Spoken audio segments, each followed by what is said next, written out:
Chapter 3. Ashes on the Ganges.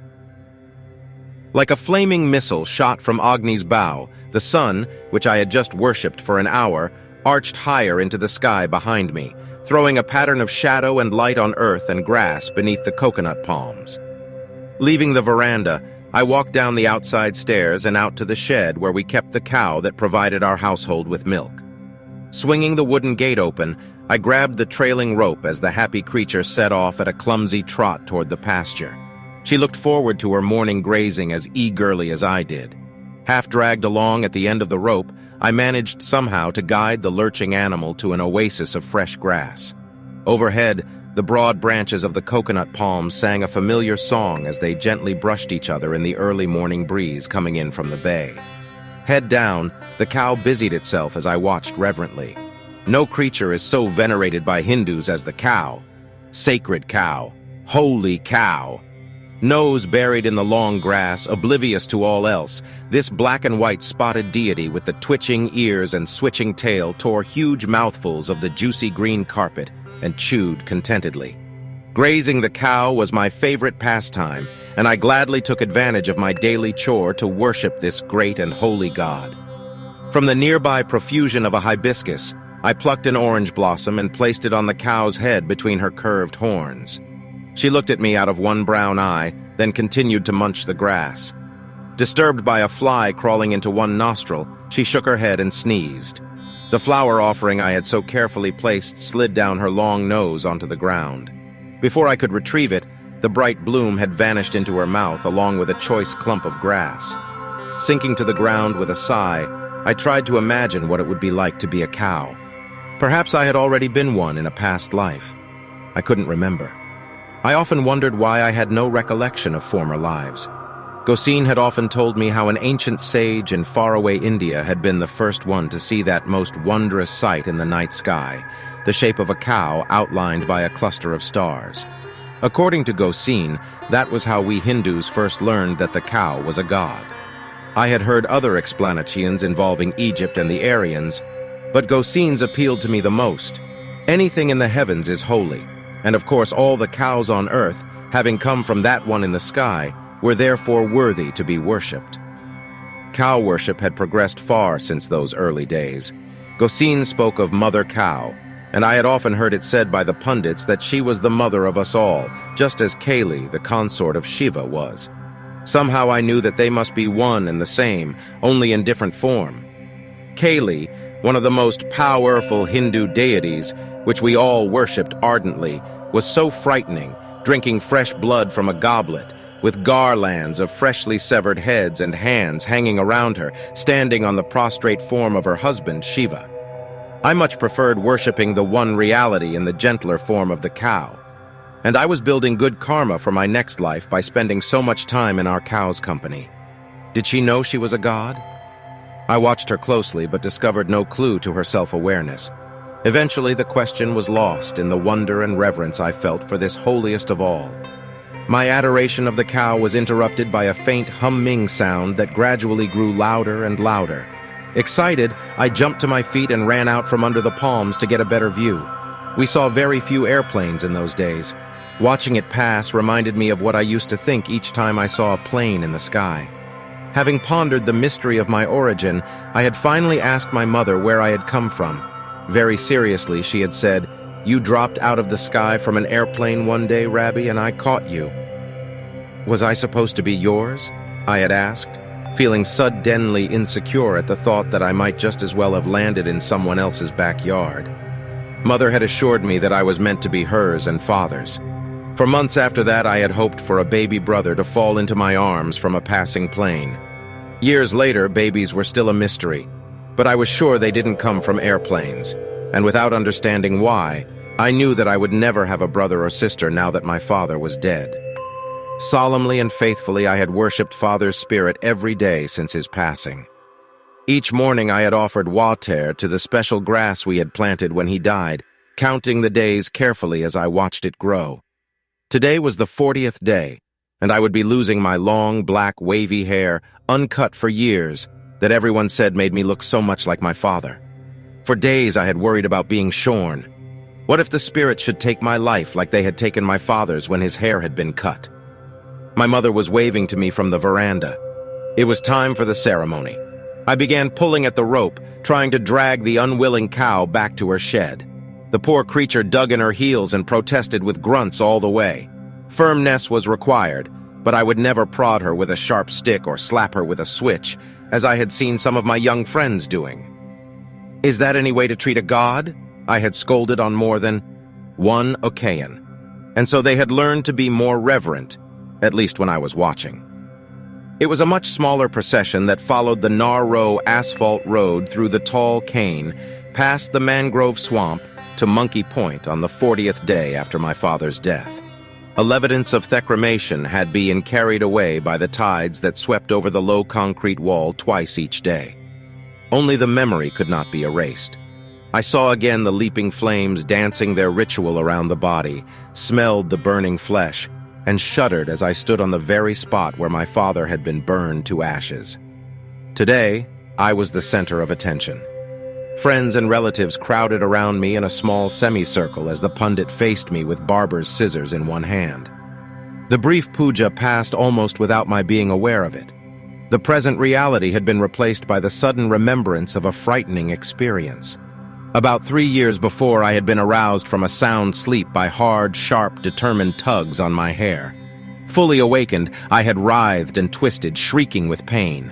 Groping desperately, I had been unable to make flesh and blood contact with arms or hands, yet my hair was being pulled so hard that I was nearly dragged from my bed.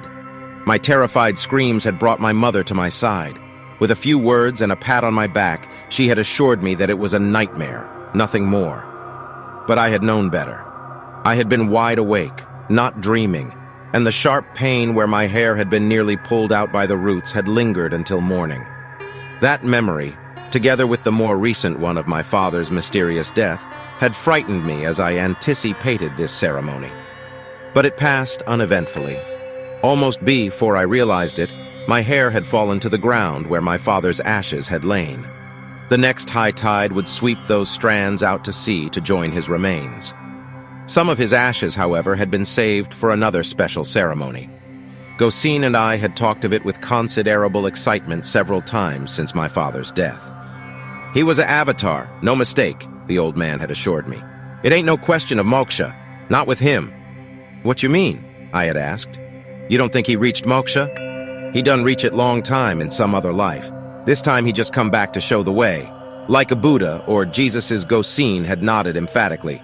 You go and go see on the 40th day, it ain't go have no footprint on the ashes. No sa. His spirit took flight back to Brahman. He was a god, Bai. That's who you father was. Looking at me with awe, he had repeated those words in a deeply reverent tone. That's who you father was. I had known it myself, standing before him when he was alive, looking into those deep eyes. But I hadn't understood it like Gosine did. He knew the Vedas even though he was uneducated. Gosine was a very smart man in my estimation, and a very knowledgeable Hindu. Returning home, acutely conscious of my closely shorn head, I could hardly wait to verify what Gosine had said. The pundit led the way into an empty room that had been locked all night. In the center of the floor, filling a flat tray and carefully smoothed out, lay some of my father's ashes, reverently placed there the night before. Eagerly, the family pressed forward to examine the surface for the telltale footprints that would reveal my father's latest reincarnation. It was a ceremony I had witnessed many times before, but I couldn't see the purpose now. My father was no longer on the wheel of reincarnation. He had returned to Brahman. So why bother with this ritual for him? I remembered Gosine's words. It ain't go have no footprint on the ashes, no sa. I heard my mother gasp. Then the pundit exclaimed, Hey, look, it have a bird foot, right there. Words could not describe the consternation I felt. I pushed between my mother and aunt to see for myself. It was true. There in the center of the otherwise undisturbed surface of the ashes was the unmistakable imprint of a small bird's foot. We all examined it carefully. The conclusion was Inez, capable. My father had been reincarnated into a bird. My small world was shattered. What would Gosine say now? But the island's chief pundit himself had called my father an avatar. If he hadn't attained oneness with Brahman, then what hope was there for me or for anyone else? I felt ill, unable to join in the babble of excited conversation as we all walked out to the yard together for the next part of this important ceremony. Too numb to think, I heard almost nothing of the long puja. I had no appetite for the huge feast that was to follow. For days, the most delicious aromas had been tantalizing us from the kitchen, where my mother and aunts had been working long hours to prepare numerous favorite delicacies, curries, and sweets. Before anyone could take a taste, however, a sample of each kind of food had to be presented to the deceased. Filling a large dish made from the sacred koa leaf, the offering to my father's spirit was placed by the pundit at the base of a tall banana tree. Then we all turned to file back into the house. "Bihaya, nobody must look back, eh?" the pundit warned us solemnly. "If you look back, the spirit could attack you. The offering is only for him alone." Never could I have imagined myself violating that rule, but now I couldn't resist the temptation. Slowing my pace, I let the others pass me. He was my father. I must see him, if only once again. Just one peek. Halfway to the house, trembling with dread, yet unable to overcome the temptation, I glanced furtively over my shoulder. The leaf dish was still there, and I could plainly see the food in it. There was no sign of my father's spirit. Quickly, I averted my gaze. I had committed the forbidden act. Now I was sure that each step I took would be my last. But nothing happened. Were the gods being merciful to me? I added this puzzle to the turmoil churning inside me. Hurrying onto the back veranda, I stood boldly on tiptoe to watch the barely visible dish.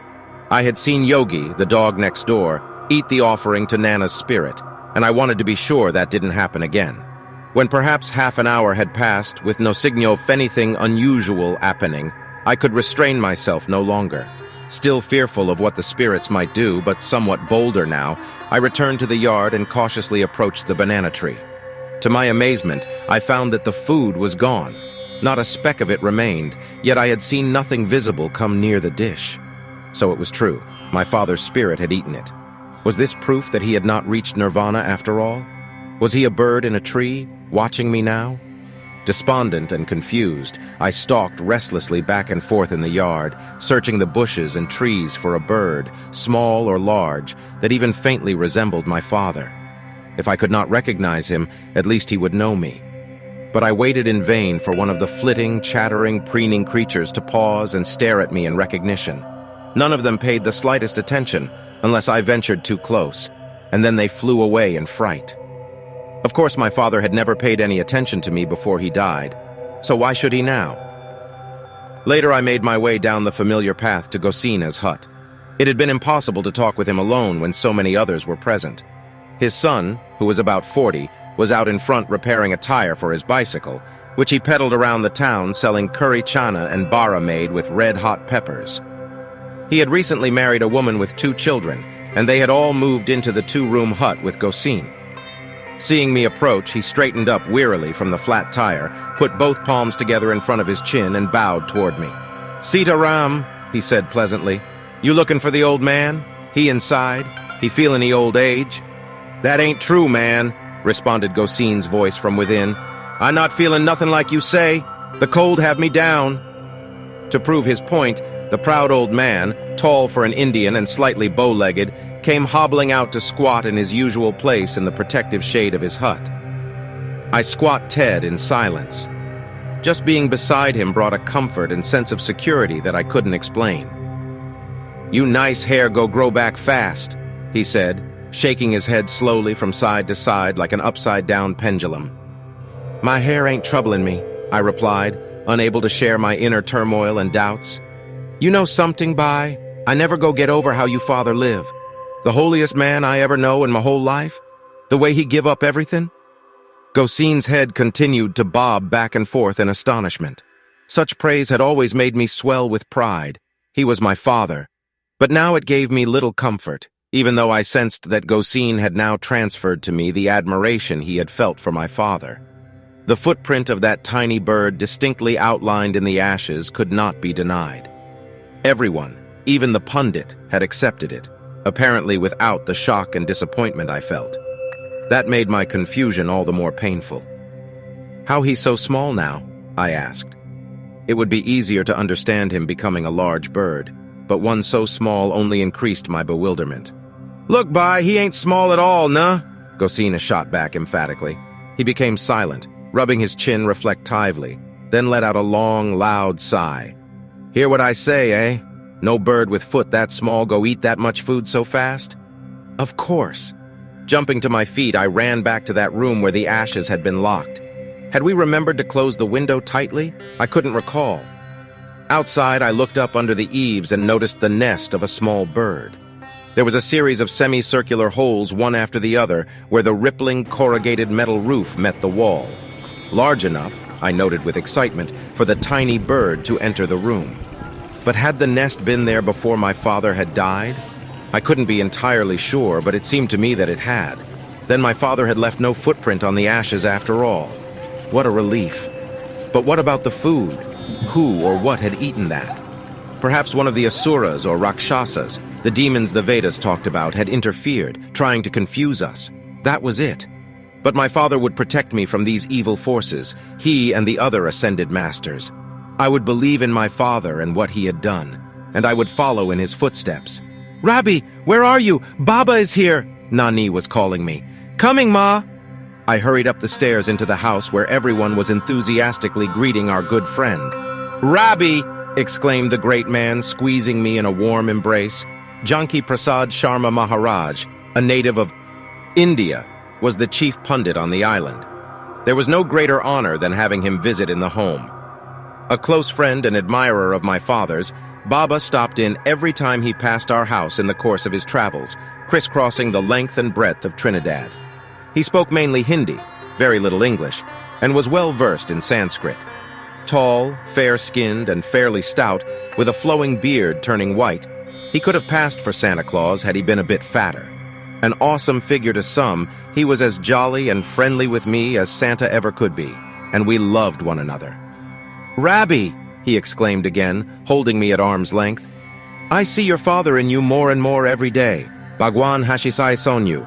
One day you will be great yogi. You have your father's eyes, and you'll have his hair again too," he added with a laugh, affectionately running his fingers through my short hair that seemed to be growing so slowly. He turned to my mother, who was beaming with pride beside me. "He's very special, he repeated, shaking his head from side to side for emphasis. "One day he'll be a great yogi like his father." My chest swelled and my eyes moistened.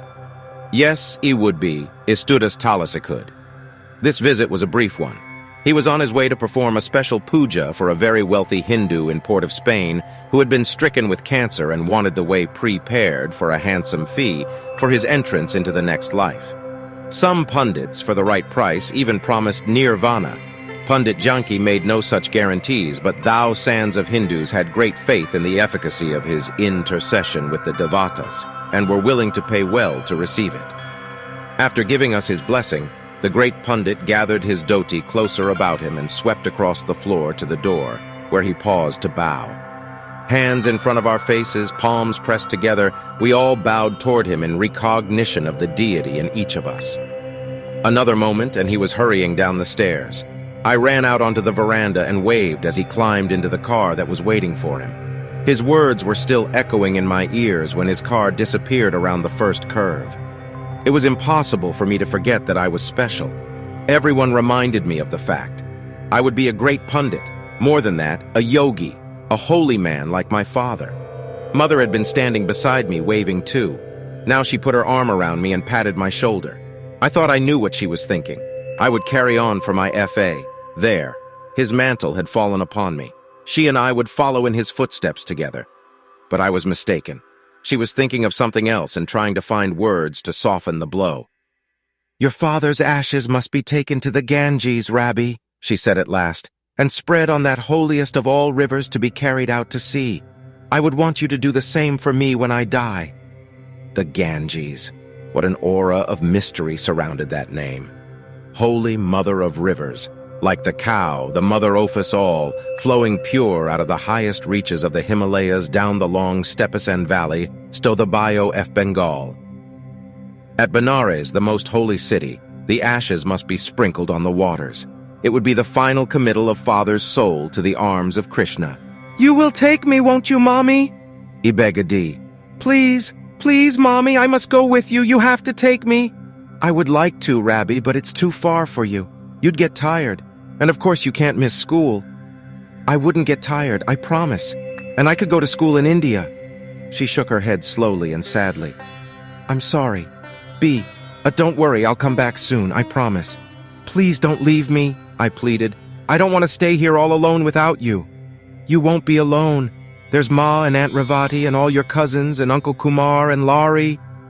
She put her arm around me and patted my shoulder. I'll be back soon, Rabbi. That's a promise. What would you like me to bring you from India? An elephant, I said very earnestly. One just like in the pictures. Mother had taught me that to accept whatever fate brought without complaint was my duty as a Hindu. But that duty of stoic acceptance of my karma, imposed upon me by Lord Krishna, became a burden too heavy for a small boy to bear when at last the day came for my mother to leave. Sadly, I climbed into the car beside her for the drive to the docks at Port of Spain, where she would board the ship that would take her to England and then on to India. Ma, who couldn't come with us, waved through the window, and my mother waved back as we drove away on that saddest of all days. I waved goodbye, too, determined that I would go to India with her. In the stiff breeze, the latest Hanuman flag whipped back and forth on top of its pole in front of the rum and dry goods shop. Cut out of white cloth and sewed lovingly by Ma to the red cotton background, the figure of my favorite hero, Hanuman, the monkey god, seemed to be waving farewell to me, a good omen. About a dozen carloads of relatives and friends came along to say farewell to my mother. It was less than a year since many of us had been at this same wharf to see my uncle Dionorine off to England. He was my mother's oldest brother and had left to attend London University. Dionorine had been like a father to me. We had all stood on the quay and cried as the ship moved slowly out of the harbor. I had felt then that my heart would break, and now my mother was leaving. Furtively, I wiped my eyes with a sleeve. I wanted to be brave, but the repeated reminder of relatives and friends of how privileged my mother was to make this holy pilgrimage became unendurable. Your mother's going to India, Rabbi, to the Ganges. She lucky for so, boy, they kept saying. Don't look so sad. She go come back soon. How could I tell them, or her, that my heart was breaking? We all went aboard. Numbly, I listened to the enthusiastic comments, how large and luxurious the ship was, how comfortable the accommodations and the food, how exciting the foreign cuisine of this Dutch ship. It was all so ridiculous. What did my mother care for luxury? And as for the food, she sent one of my uncles down onto the dock to buy her a large supply of fruits and vegetables for the journée. Quite voluntarily, at the age of only 4, I had made my own earnest promise to follow ahimsa, the principle of non-violence, respecting all life, becoming a strict vegetarian like my mother. How dare friends and relatives imagine that she would even sit in the same dining room where the meat of the sacred cow was being devoured by unbelievers? My religious zeal was not only to please the gods and to follow in my father's footsteps, but to please my mother, who had taught me Hinduism. We were so very close, and I loved her so much. It was not right that I should be separated from her. I who followed the Hindu ideal far more closely than all of these loud well-wishers exclaiming so foolishly over the prospect of this voyage that brought me such pain. The ship's whistle blew a long, loud blast. Goodbye! Have a good trip! Right soon!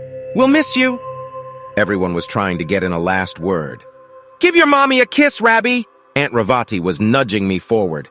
The reality of the loneliness I faced crashed in upon me.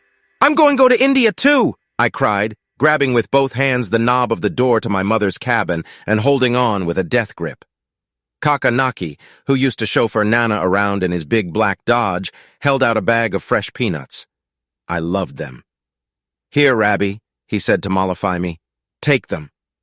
But I wasn't going to be tricked. There was no way they would get me to let go of that door. Mother began to plead with me. Rabbi, please. This isn't like you. Let go now. Go along with Aunt Ravati. You can wave to me from the dock. I tightened my grip. I go in with you, Mommy. Please, take me with you. Come, we have to go, said Aunt Ravati, her eyes filled with tears at the thought of floating her sister. The ship go leave us now. She tried gently to take my hand from the doorknob, but my grip was powered by fear. I saw the bewilderment on my mother's face. It would be unthinkable to force me or to hurt me. I was the child saint, a Brahmin, son of a great yogi. But the ship's whistle blew another warning blast. "We all have to leave, right now!" It was my Uncle Kumar towering over me, trying to be gentle but firm. Legal counselor for our county, his voice always carried a certain ring of authority. But I was determined and started to scream, holding on desperately. Kakanaki joined Kumar in trying to take my hands gently from the doorknob. One hand was pulled free. Back it went again when the other was pried loose. My screams added to the confusion. "I goin' with Mommy! I goin' with Mommy!" Never had I acted this way before. This small child saint was causing a shocking commotion before the thunderstruck relatives. But there was no more time to waste. Together, Lari and Naki wrenched me away from the door and out of my mother's room. Kicking and screaming, I was carried off the ship and down onto the dock. What a farewell! All the fight had gone out of Manau. I stood sobbing, unable to see my mother's waving figure through the tears as the ship pulled away from Mythodoc. All the way home, I sobbed inconsolably. That night, I cried myself to sleep. The following day, I refused to eat, sobbing hysterically in spite of every effort to comfort me. I knew that I should submit to whatever my karma brought upon me, but I was just a small boy, a very human one, who needed the love that only a mother could give. I would never see her again. It was a terrible conviction which grew with each convulsive sob.